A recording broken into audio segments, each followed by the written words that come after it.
का आह्वान कर लगभग 1000 वर्ष तक कठोर तपस्या। उनकी तपस्या से प्रसन्न हो महादेव ने उन्हें दर्शन दिए और उनसे एक महायज्ञ करने का आग्रह किया। तत्पश्चात ब्रह्मा जी ने आदित्य प्रबल महायज्ञ करने का निर्णय लिया। महायज्ञ में विद्वान पंडितों आदि को आमंत्रित किया गया, जिन सबके हाथ धोते समय झील पानी से भर गई थी, जिसका पवित्र जल मनुष्य के पापों को नष्ट करने में सक्षम था। इसलिए देवताओं ने इस स्थान का नाम करमूज तीर्थ क्षेत्र रखा। प्रसन्न हुए और उनसे कहा, हे ब्रह्मदेव, मैं आपकी प्रार्थना से प्रसन्न हूं। आप अपनी इच्छा व्यक्त करें। मुझे बताएं कि आपको क्या वरदान चाहिए।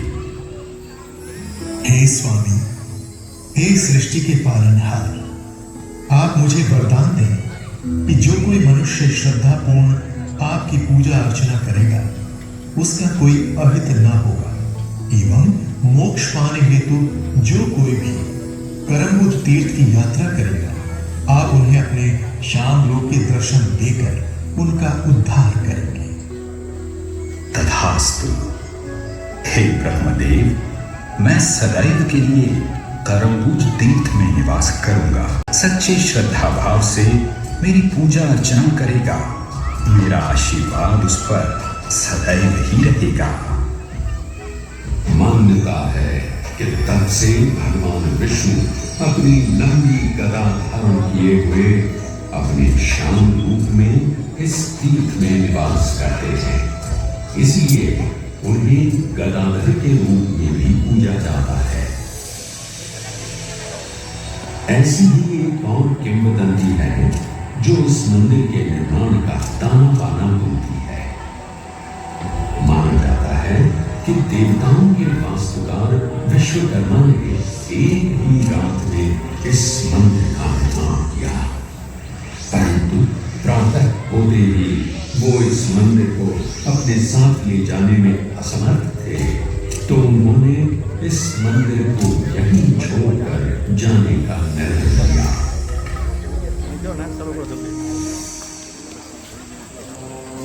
किंवदंतियों से अगर प्रामाणिक इतिहास की ओर चले तो इस कहानी के पन्नों की शुरुआत मौर्य राजवंश से होती है। इसके आगे चले तो देवनी मोरी के पास पाए गए लेखों में कहा गया है कि ये क्षेत्र 4वीं शताब्दी के दौरान कथित वंश के शासन के अधीन भी हो सकता है। देवनी मोरी के पास खुदाई के दौरान पाए गए प्रमाण इस ओर भी संकेत करते हैं कि यहाँ भगवान शिव की आराधना के साथ साथ बौद्ध धर्म के अनुयायियों का भी वास था।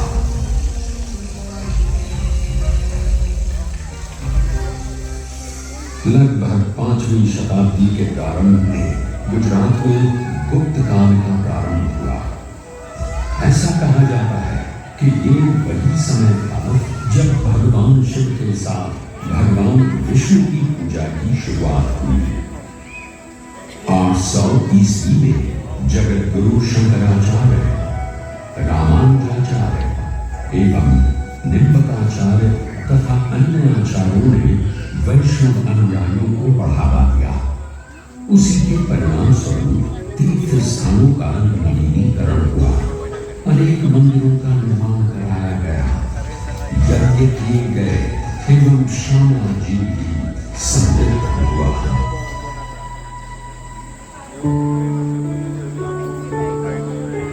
उन्हीं मंदिरों के निर्माण में मेश्व नदी के तट पर हरिश्चंद्रनी चौरी मंदिर का विवरण भी मिलता है। 10वीं शताब्दी ईसा पूर्व में बने इस मंदिर की ज्योतियां आज भी देखने को मिलती हैं। इस मंदिर में एक आयताकार गर्भगृह के सामने एक बड़ा मंडप स्थापित है, जिसमें 2 समीपवर्ती दीर्घाएं हैं जो सभाओं या अनुष्ठानों के लिए स्थान सुझाती हैं। गर्भगृह की दीवारों पर कोई मूर्ति या नक्काशी अब नजर तो नहीं आती, लेकिन किंवदंतियों को माने तो यहाँ देवी मंगला की मूर्ति स्थापित हुआ करती थी। मंदिर का शिखर नागर शैली में निर्मित है। वर्तमान में मंदिर परिसर की दीवारें तो गिर चुकी हैं, लेकिन सजावटी प्रवेश द्वार यानी तोरण अब भी खड़ा दिखाई पड़ता है, जिसे गुजरात का सबसे पुराना तोरण माना जाता है। मान्यताओं के अनुसार राजा हरिश्चंद्र के निवास स्थल के रूप में भी इस स्थान को जाना जाता है। हरिश्चंद्रनी चौरी नाम से प्रसिद्ध ये मंदिर प्राचीन भारतीय वास्तुकला के प्रमाण के रूप में सदियों से आज भी खड़ा है। समय बदला, दौर बदला। गुजरात में सोलंकी वंश के पतन के बाद एक बुरा दौर शुरू हुआ। तब धार्मिक कट्टरता के आधार पर विदेशी आक्रांताओं ने अनेक मंदिरों को नष्ट कर दिया। राजनीतिक अराजकता के उस दौर में ईडर शासकों ने लगभग 1520 ईस्वी में एक संधि द्वारा इस क्षेत्र को पुनः प्राप्त कर लिया।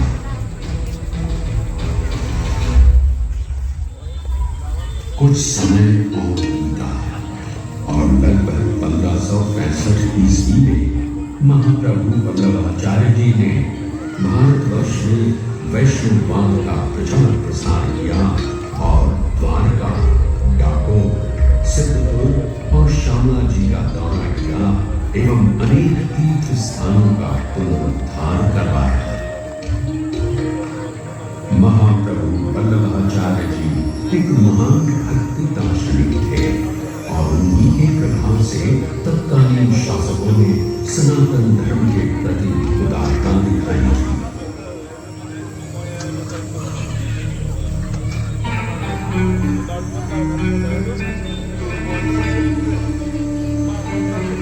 ऐसा माना जाता है कि उसी दौर में अनेक मंदिरों के साथ मेरे इस प्रांगण का भी जीर्णोद्धार कराया गया था। सफेद बलुआ और ईंट से निर्मित सोलंकी वास्तुकला का ये 2 स्तर वाला श्यामला जी मंदिर 3 प्रवेश द्वार वाली दीवार से घिरा हुआ है। मंदिर को मुख्यतः 3 भागों में बांटा गया है, जिसमें सभा मंडप, अंतराल और गर्भगृह शामिल है। मंदिर सुंदर खंभों पर टिका हुआ है, जिसके ऊपर एक छतरी विराजमान है और साथ ही उसकी दोनों ओर अर्धमंडलाकार रचनाएं मौजूद हैं। मंदिर के आंतरिक स्तंभ नीचे से ऊपर तक 3 भागों में विभाजित हैं: वर्गाकार, अष्टकोणीय एवं गोलाकार, जिनके ऊपर सुंदर फूलों की आकृतियां उकेरित हैं। सुंदर नक्काशी से भरा शिखर है, जो निस्संदेह अपनी ओर सभी का ध्यान आकर्षित करता है। छत के सामने वाले हिस्से में सपाट छत से निकले हुए छोटी छोटी गुंबद हैं। इस मंदिर के ऊपर सफेद रेशमी ध्वजा फहराया जाता है, जिसके कारण इसे ध्वनि ध्वजा वाला भी कहा जाता है। मंदिर में हाथी एक बहुत ही सामान्य प्रतीक है। इसकी बाहरी दीवारों पर अर्धप्रचंड हाथियों की बड़ी आकृतियां प्रदर्शित हैं। मंदिर की इमारत के चारों ओर पत्थर में उकेरे गए हाथियों के सिर और अंगभागों की एक झालर देखी जा सकती है।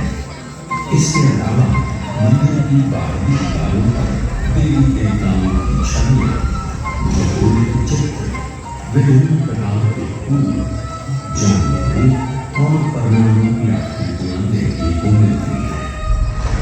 देवराज इंद्र, वरुण, अग्नि, वायु, कुबेर मुख्य मंदिर की सीढ़ियों की ओर है। ये प्रवेश कक्ष की ओर ले जाता है। मंदिर के प्रांगण में गरुड़ की एक बहुत ही सुंदर मूर्ति है। ये वही मूर्ति है जिसे आक्रमणकारियों ने नुकसान पहुंचाया था। शिलालेख भी देखने को मिलते हैं। ऊपरी स्तर पर पत्थर पर 94 ईस्वी और 102 ईस्वी के शिलालेख अंकित हैं। तो वहीं मंदिर के प्रवेश द्वार पर एक और शिलालेख देखने को मिलता है, जिसमें 1762 ईस्वी में टिंडोरी के ठाकुर द्वारा किए गए मरम्मत कार्य का विवरण मिलता है। इन दो शिलालेखों से ये पता चलता है कि ये मंदिर मूल रूप से एक स्थानीय व्यापारी हलधर बलराम का था और भगवान कृष्ण या श्यामला जी की त्रिविक्रम छवि मूर्ति संभवतः बाद में स्थापित की गई थी। अपनी कलात्मक सुंदरता के लिए मेरा ये प्रांगण पुरातत्वविदों और कला प्रेमियों के लिए सदैव ही पसंदीदा स्थान रहा है। ये पसंदीदा स्थान या अन्य धर्मों के प्रति उदार नीति हर मुगल बादशाह अपनाए, ये शायद संभव न हो सका। नष्ट कर दिया, जिसमें ये मंदिर ही उसकी क्रूरता का साक्षी बना।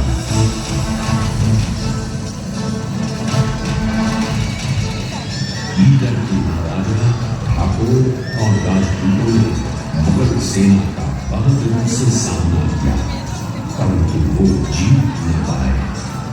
अपने आत्मसम्मान की रक्षा अपने प्राणों से ज्यादा महत्वपूर्ण होती है। शायद यही बात अपने मन के लिए उन्होंने पुनः प्रयास किया और इस बार मुगल सेना को इस क्षेत्र से खदेड़ दिया।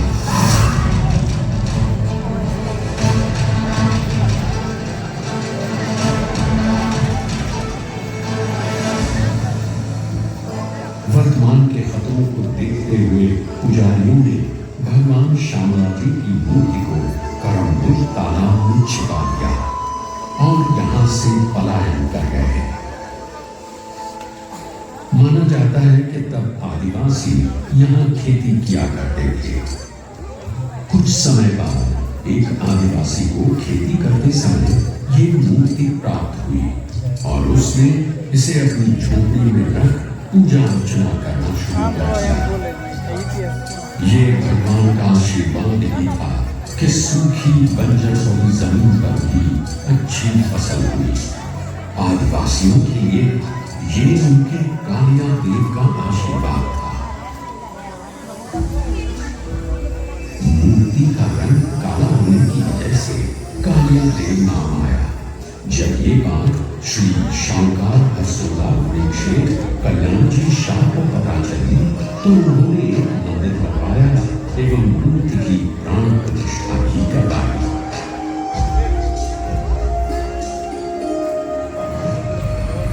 समय अब सनातन धर्म के लिए अनुकूल था। 18वीं शताब्दी में गुजरात में मराठाओं का शासन चल रहा था। ईडर के महाराजा श्यामला जी की ओर पहले से ही आकर्षित थे और उनका मंदिर के प्रति समर्पण प्रशंसनीय था।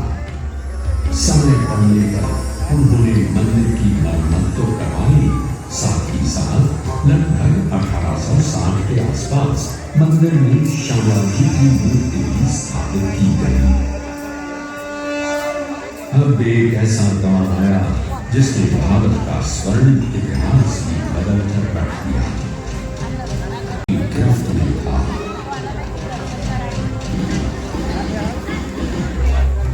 परिस्थितियां अब प्रतिकूल थी। मंदिर पर और कोई आपत्ति न आने पाए, इसलिए ब्रिटिश शासन के दौरान ही ईडर राज्य के शासक श्री केशरी सिंह जी ने इस मंदिर के नियमित प्रबंधन के लिए वैष्णवों की एक समिति बनाई। रख रखाव का भार श्यामला जी के आसपास के क्षेत्रों जैसे मोडासा, सरलोरी और टिंडोर के भक्तों पर डाल उन्हें मंदिर प्रशासन के लिए नियुक्त कर दिया गया। समय सदा एक सा नहीं रहता, ये बात बिल्कुल सही है, क्योंकि अब अंग्रेजों का वक्त खत्म होने वाला था। सन 1947 में भारत आजाद हुआ और जन्म हुआ गुजरात राज्य का, जिसके अरवली जिले में मैं यानी ये मंदिर स्थापित है।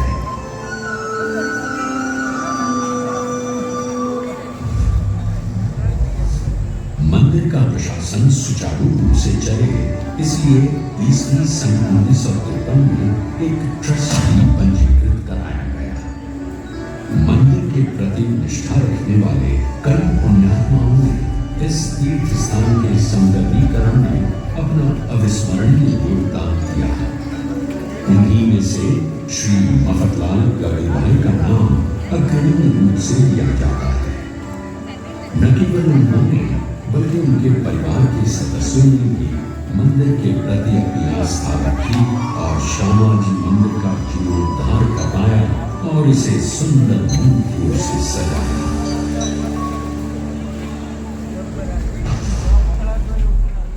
मंदिर के अलावा पुरातत्वविदों और श्री भूपेंद्र भाई पटेल जी एवं तत्कालीन गृह राज्य मंत्री श्री प्रफुल्ल पटेल जी ने अपना सहयोग प्रदान किया। त्योहार बड़ी धूमधाम से मनाया जाता है। यहाँ हर वर्ष कार्तिक मास की पूर्णिमा पर प्रभु की आस्था में उजियारे का उत्सव मनाया जाता है और एक भव्य मेले का आयोजन होता है जो निरंतर 20 दिन तक चलता है। हर वर्ष लाखों करोड़ों श्रद्धालु यहाँ आकर प्रभु के दर्शन कर मनोवांछित फल पाते हैं।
इतनी